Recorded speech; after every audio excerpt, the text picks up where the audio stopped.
En avril, nous sommes allés à Huelva, en Espagne. Là, on produit les fruits rouges, notamment les fraises, pour l'exportation à nombreux pays européens.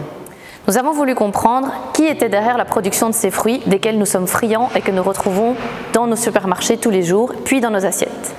À Huelva, nous avons rencontré des travailleurs et travailleuses saisonniers, des femmes marocaines embauchées en contrat saisonnier, mais aussi des migrants et migrantes qui viennent d'Afrique et du Maghreb principalement.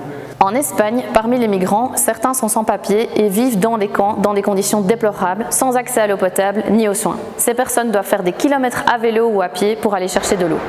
Et en plus de ça, elles sont payées une misère. Les femmes marocaines embauchées en contrat des saisonniers quelques mois pour la saison des fraises sont souvent recrutées selon des critères discriminatoires, car les responsables des exploitations agricoles espagnoles choisissent expressément des mères pour être sûrs qu'elles rentreront au Maroc après leur contrat.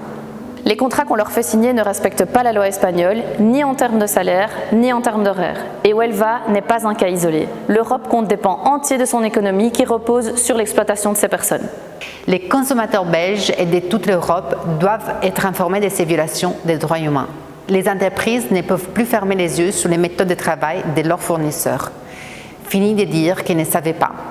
L'Union européenne doit accélérer des voies légales de la migration du travail. Il faut régulariser ces personnes qui travaillent, faciliter leur accès au logement et leur intégration sans aucune contrepartie.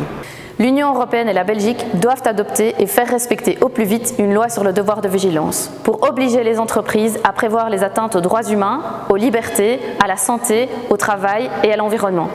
Rejoignez la campagne de Euromède Droit et du CNCD 1111. Les droits humains n'ont pas de prix.